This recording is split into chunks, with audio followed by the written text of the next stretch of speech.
नयन IAS में आप लोगों का स्वागत है। आज हम देखेंगे भारतीय भूगोल के घटना चक्र के पूर्वावलोकन को, जो एग्ज़ाम की दृष्टि से बहुत ज़्यादा इम्पोर्टेंट है, लेटेस्ट है और यह एग्ज़ाम में बहुत ज़्यादा बीपीएससी के एग्ज़ाम, बिहार एसआई हो, बिहार सचिवालय का एग्ज़ाम हो, इसके लिए बहुत ज़्यादा इम्पोर्टेंट प्रश्न यहाँ से पूछे जाते हैं। तो आज हम देखते हैं पहला प्रश्न। क्षेत्रफल की दृष्टि से भारत का विश्व के देशों में कौन सा स्थान है? 7वां स्थान है। भारतवर्ष आकार में विश्व का कौन सा स्थान है? 7वां सबसे बड़ा देश है। नेक्स्ट क्वेश्चन पे चलते हैं। बाकी क्वेश्चन को आप जो यहाँ से इस तरीके से यहाँ इस साइड से आप जो है देखते चलेंगे कैसा क्या इसको जो है वीडियो को पॉज करके देख सकते हैं आप जो है कैसे कैसे क्वेश्चन बना है, इसको हम देखते हैं। भारत का क्षेत्रफल के संसार के क्षेत्रफल का 2.4% है, परंतु इसकी संपूर्ण मानव जाति का 17% जनसंख्या भारत में निवास करता है। नेक्स्ट क्वेश्चन पर चलते हैं। नेक्स्ट क्वेश्चन है, फटाफट से देखते हैं क्वेश्चनों को। भारतवर्ष में लगभग कितने गांव हैं? 6,40,932 गांव हैं। नया डाटा के अनुसार ये देखा जाता है, तो ये देख लीजिएगा आप। निम्नलिखित में से कौन सा जोड़ा सही नहीं है? डी दिया है राज्यों की संख्या 26, यह गलत है। भारत में 28 राज्य और 8 केंद्र शासित प्रदेश हैं। कैसे कैसे क्या हैं, इसको डाटा को अपडेट कर लीजिए और एक एक करके याद करते चलिए। भारत के लिए निम्नलिखित में से कौन सा असत्य है? सर्वप्रथम सूर्योदय इसके मिजोरम राज्य में होता है, यह गलत है। नेक्स्ट क्वेश्चन पे चलते हैं। भारत का विस्तार कहाँ से कहाँ तक है? तो भारत का विस्तार 8 डिग्री 4 मिनट उत्तर से 37 डिग्री 6 मिनट उत्तर तक के बीच में है और 68 डिग्री 7 डिग्री पूर्व से 97 डिग्री 25 मिनट पूर्वी राज्यों के बीचों बीच स्थित है। अक्षांश और देशांतर कई बार याद में रखना जरूरी है, यह पूछा जाता है क्वेश्चन। सिक्किम से गुजरने वाला अक्षांश निम्नलिखित में से किस एक से भी होकर के गुजरता है? यह राजस्थान से होकर के भी गुजरता है। जिस जिले से 70 डिग्री पूर्वी देशांतर रेखा गुजरता है वह है जैसलमेर, बी उत्तर है इसका। नेक्स्ट क्वेश्चन पे चलते हैं। कर्क रेखा किस राज्य से होकर के गुजरता है? यह जो है बिहार के झारखंड और रांची से गुजरता है। यह जो है भारत के 8 राज्यों से, कितने राज्यों से? 8 राज्यों से होकर गुजरता है। यह राज्य गुजरात, राजस्थान, मध्य प्रदेश, छत्तीसगढ़, झारखंड, पश्चिम बंगाल, त्रिपुरा और मिजोरम से होकर गुजरता है।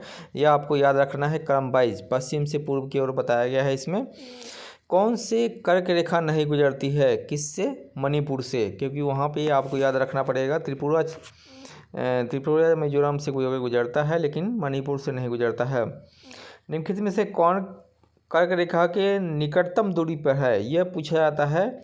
यह है जो ऑप्शन के हिसाब से गांधीनगर है। यहाँ नीचे दिया गया है, गांधीनगर के बारे में दिया गया है। कर्क रेखा गुजरती है इन तीनों सभी से गुजरता है, मध्य प्रदेश, मिजोरम और त्रिपुरा तीनों से गुजरता है। कर्क रेखा से एक क्वेश्चन कई बार पूछा जाता है। निम्नलिखित में से कौन सा कर्क रेखा के निकटतम है? कोलकाता कर्क रेखा के निकटतम है। कितने भारतीय प्रदेशों से होकर कर्क रेखा गुजरती है? तो 8 भारतीय प्रदेशों से गुजरता है। भारत का एक राज्य जिससे कर्क रेखा होकर गुजरती है वह है झारखंड। कौन सा है? झारखंड है। कौन सा महत्वपूर्ण अक्षांश भारत को 2 लगभग बराबर भागों में विभाजित करता है? 23.5 डिग्री उत्तरी अक्षांश जो है गुजरता है और 2 भागों में विभाजित करता है। कौन सा भारतीय राज्य कर्क रेखा के उत्तर में स्थित है? मणिपुर उत्तर में स्थित है। जून माह में निम्नलिखित में से कहाँ पर दिन की अवधि अधिकतम होती है? दिल्ली में होती है, अधिकतम होती है। इन ऑप्शनों के हिसाब से देखा जाए उत्तर बताया जा रहा है। कौन सा शहर कर्क रेखा से सबसे निकटतम स्थित है? जबलपुर सबसे निकटतम स्थित है। नेक्स्ट क्वेश्चन पे चलते हैं। भारतीय मानक समय की देशांतर रेखा 82.5 डिग्री किस नगर से होकर गुजरती है? यह इलाहाबाद से होकर गुजरता है। निम्नलिखित देशांतर में से कौन सा भारत की प्रमाणिक मध्याह्न रेखा कहलाता है? यह 82.5 डिग्री पूर्व कहलाता है। यदि भारतीय मानक समय यमुनोत्तर पर मध्याह्न है तो 120 डिग्री पूर्वी देशांतर पर स्थानीय मानक समय क्या होगा? 2 30 मिनट दोपहर का होगा। भारतीय मानक समय IST निम्नलिखित में से किसके समीप से लिया जाता है? इलाहाबाद के नैनी से लिया जाता है। यह समय पे आधारित क्वेश्चन इसमें दिया गया है। अब आगे चलते हैं। कौन सा शहर दिल्ली के सबसे समीप के देशांतर पर स्थित है? यह बेंगलुरु। देशांतर की बात करेंगे तो देशांतर जो है ऐसे डिग्री ऐसे काम करता है, और अक्षांश की बात करेंगे तो अक्षांश ऐसे काम करता है। ये चीज़ दोनों लाइन आपको कंफर्म होना चाहिए। तो चलते हैं नेक्स्ट क्वेश्चन पे। भारत का दक्षिणतम बिंदु कहाँ पर स्थित है? यह जो है दक्षिणतम बिंदु जो है मद्रास के पास में स्थित है। दक्षिणतम बिंदु जो है मद्रास के पास में स्थित है। भारत का सुदूर दक्षिण में इंदिरा पॉइंट निम्नलिखित में से कहाँ पर स्थित है? यह बड़ा निकोबार में। बहुत इंपॉर्टेंट क्वेश्चन है ये। भारत का वह कौन सा शहर स्थान है जहाँ बंगाल की खाड़ी, अरब सागर तथा हिंद महासागर मिलते हैं? बहुत ही इंपॉर्टेंट क्वेश्चन है, कन्याकुमारी है। नेक्स्ट क्वेश्चन पे देखते हैं। भारत का सुदूर पश्चिम का बिंदु कौन सा है? यह जो है 68 डिग्री 7 मिनट पूर्व गुजरात में स्थित है। सुदूर पूर्व यही अक्षांश देश पूर्व रेखा है। भारतीय नगर में से कौन सा एक सबसे अधिक पूर्व की ओर अवस्थित है? लखनऊ पूर्व की ओर सबसे ज़्यादा अवस्थित है। नेक्स्ट क्वेश्चन पे चलते हैं। नेक्स्ट क्वेश्चन है, किस भारतीय राज्य की सीमाएं भूटान राष्ट्र के साथ नहीं मिलती है?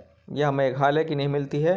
कौन सा भारतीय राज्य भूटान के साथ सीमा नहीं बांटता है? यह जो है बिहार है, भूटान के साथ सीमा नहीं बांटता है। किस राज्य की सीमा बांग्लादेश से नहीं मिलती है? यह मणिपुर है। कौन सा राज्य बांग्लादेश से अपनी सीमा नहीं बनाता है? नागालैंड अपनी सीमा बांग्लादेश से नहीं बनाता है। बांग्लादेश की सीमा से लगे भारत के राज्य हैं मेघालय, असम, पश्चिम बंगाल और त्रिपुरा। सी उत्तर है इसका। नेक्स्ट क्वेश्चन को देखते हैं। कौन से भारतीय राज्य अधिकतम सीमा म्यांमार से स्पर्श करता है? बहुत ही इंपॉर्टेंट क्वेश्चन है। अरुणाचल प्रदेश। निम्नलिखित में भारत के किस राज्य की सीमा म्यांमार से उभयनिष्ठ नहीं है? यह जो है असम है। रेड क्लिफ रेखा कौन सी है? भारत पाकिस्तान के बीच बने हुए सीमा को बोलते हैं red Cliff line. Durand line के बारे में, डूरंड लाइन कौन सा लाइन है? डूरंड लाइन जो है अफगानिस्तान के सीमा और भारत के बीच में बनाता है। भारत और पाकिस्तान के बीच में मध्य सीमा रेखा एक उदाहरण है, अध्यारोपित सीमा का उदाहरण है।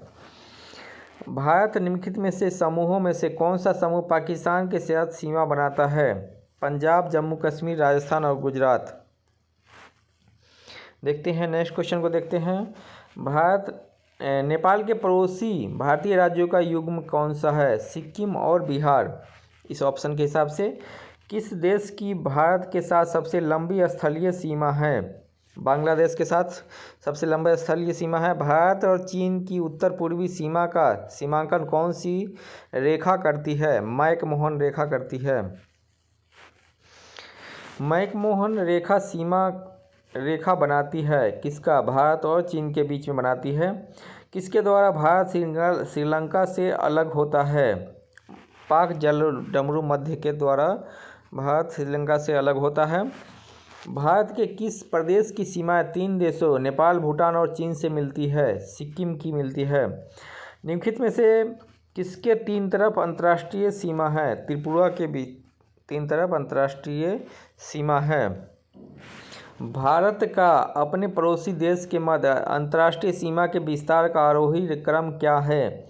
नेपाल, पाकिस्तान, चीन और बांग्लादेश है। नेक्स्ट क्वेश्चन की तरफ बढ़ते हैं।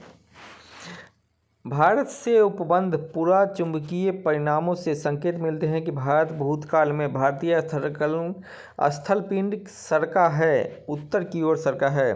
भारतीय उपमहाद्वीप मूलतः एक विशाल भूखंड का भाग था जिसे कहते हैं गोंडवाना लैंड का भाग था। यह जो है ISPD में पूछा गया है। भारत कितने प्राकृतिक प्रदेशों में विभाजित है? बहुत ही इंपॉर्टेंट क्वेश्चन है। 4 प्राकृतिक प्रदेशों में विभाजित है। उत्तर का पर्वतीय क्षेत्र, विशाल मैदान, प्रायद्वीपीय पठार और तट अन्य द्वीप को भी विभाजित है। नेक्स्ट क्वेश्चन पर चलते हैं। उत्तराखंड के किस भाग में पाताल तोड़ कुएँ पाए जाते हैं? तराई क्षेत्र में पाए जाते हैं पाताल तोड़ कुएँ जो है। नेक्स्ट क्वेश्चन को देखते हैं। केरल का कुट्टानाड प्रसिद्ध किसके लिए है? केरल का कुट्टानाड किसके लिए प्रसिद्ध है? यह जो है भारत का न्यूनतम ऊंचाई वाला क्षेत्र है। बी उत्तर है इसका। नेक्स्ट क्वेश्चन पे चलते हैं। निम्नलिखित में से कौन सा मरुस्थल है? कौन सा एक मरुस्थल है? सिंध क्षेत्र जो है एक मरुस्थल है। नेक्स्ट क्वेश्चन की तरफ चलते हैं। निम्नलिखित में से कौन सा जिला धारवाड़ भूस्तरीय रचना वाला नहीं है? यह जो है इसका उत्तर होगा बी रोहतास जो है उत्तर होगा। कौन से चट्टान प्रणाली निम्नलिखित में से नवीनतम है? गोंडवाना लैंड डी उत्तर है। नेक्स्ट क्वेश्चन को देखते हैं। बाकी वीडियो को पॉज करके आप जो है देखते रहेंगे इसका विस्तार से क्या बताया गया है। हिमालय की रचना समानांतर वलय श्रेणियों से हुई है। निम्नलिखित में प्राचीनतम श्रेणी कौन सा है? बृहद हिमालय श्रेणी जो है प्राचीनतम है तीनों में से। सबसे नवीनतम कौन सा है? शिवालिक है। उत्तर भारत में उप हिमालय क्षेत्र के सहारे फैले समतल मैदान को क्या कहा जाता है? भावर कहा जाता है। कुमायूं हिमालय निम्नलिखित में से किन नदियों के बीच स्थित है? सतलज और काली के बीच में स्थित है। उसे क्या कहते हैं? कुमायूं हिमालय कहते हैं। हिमालय का पर्वतीय प्रदेश है शिवालिक। पर्वतीय प्रदेश कौन सा है? शिवालिक है। शिवालिक शैल समूह के दक्षिण में भावर क्षेत्र उदाहरण किसका है? गिरिपद स्थिति का है। शिवालिक पहाड़ियाँ निम्नलिखित में से किसका हिस्सा है? यह हिमालय का हिस्सा है। शिवालिक श्रेणी का निर्माण हुआ है सेनोजोइक काल में हुआ है। शिवालिक का निर्माण सेनोजोइक काल में हुआ है। शिवालिक श्रेणियों की ऊंचाई कितनी है? यह जो है 900 से 1100 मीटर के बीच में है। ऑप्शन से मैच नहीं करता है। नेक्स्ट क्वेश्चन पे देखते हैं। लघु हिमालय स्थित है मध्य में किसके? शिवालिक और महान हिमालय के मध्य में स्थित है। लघु हिमालय जो है दोनों के मध्य में है। पश्चिमी भाग में हिमालय की श्रेणियों का उत्तर से दक्षिण की ओर निम्नलिखित में कौन सा क्रम सही है? बी है शिवालिक, लघु हिमालय, महान हिमालय। शिवालिक आती है पहले, फिर लघु हिमालय, फिर महान हिमालय आता है। निम्नलिखित में से कौन सा पूर्व से पश्चिम की ओर पर्वत शिखरों का सही क्रम है? कंचनजंगा, एवरेस्ट, अन्नपूर्णा और धौलागिरी। यह जो है तो आप बच्चों जो है फिर नेक्स्ट वीडियो में मिलते हैं। पार्ट 2 में आपको नेक्स्ट क्वेश्चन बताया जाएगा। वीडियो को देखने के लिए धन्यवाद। और चैनल को यदि सब्सक्राइब नहीं किया, चैनल को सब्सक्राइब कर दे, वीडियो को लाइक कर दे और ज़्यादा से ज़्यादा शेयर कर दे ताकि अन्य लोगों को भी इसका लाभ मिल सके। तो वीडियो को देखने के लिए धन्यवाद।